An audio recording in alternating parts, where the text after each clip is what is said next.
People who can't get a proper diet are more likely to be affected.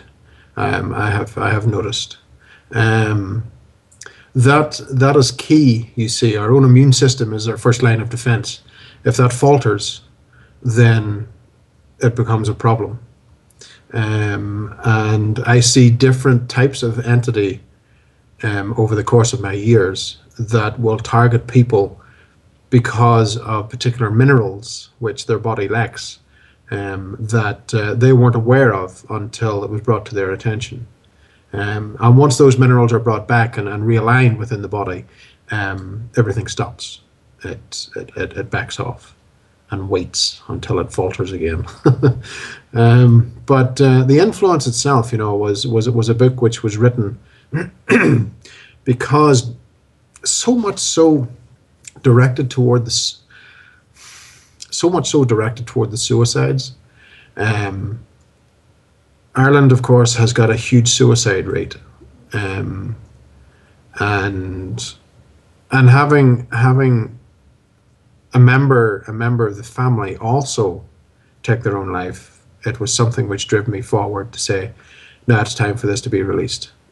Because I was faltering back and forward. Should I do this? Should I not? Um, and that was the decision. That was the I suppose that was the thing that made me do it, to say, right, this needs to go out, because I seen the hurt and the pain that it caused, um, and I said, I have to do something about this. And I have got, so the feedback I got from it was remarkable. People have been extremely kind, and it has opened their eyes as well to see how sometimes these things can affect us. And it's something that within a modern, um, the modern day age, we don't even consider at this point.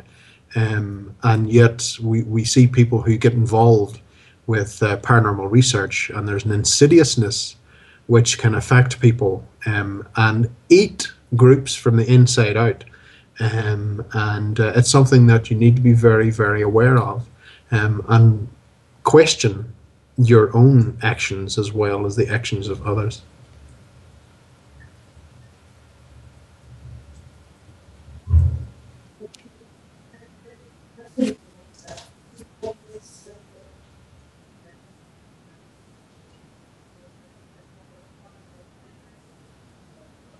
Oh yes, there are indeed. Um, there are good and bad, both ends of the scale. Um, in fact, even with the work with full spectrum technology, I have seen where some of the negative entities lie, what spectrums they lie in, and what spectrums some of the positive ones will lie in. And I know which types of light spectrum can affect either or other. Um, and it's a very strange thing, and we lose ourselves sometimes, especially within a Christian society of I suppose angels and demons. We think that's it. That ain't it. There is much, much more to this universe than just one and the other. There are many different types, of entity out there that we can't even dream of yet. So, the search continues. But I always found that investigation teams, whenever they use the word, they go into a house and they'll say, "Oh, you've got a demon." That word in itself should be banned, because it's so insidious. It leaves a seed within the homeowner, even if there is none. It leaves a seed with the homeowner that can develop on its own, and that can be so damaging. It should be a word that should be banned from every ghost hunter's handbook.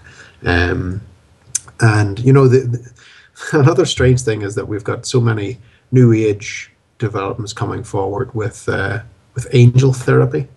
Um, you know, the strange thing is the angels of old were just messengers. They didn't care much for us. They just simply delivered a message. And yet nowadays we've got angels which are everywhere and they're doing all these wonderful things. Well, They never did that before. So, you have to ask, well, if it's not them, who is it?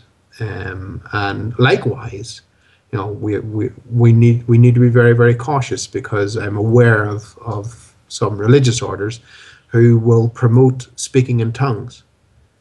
Now, you need to be very careful of that, because people will say, oh, well, I'm being possessed by the Spirit of God.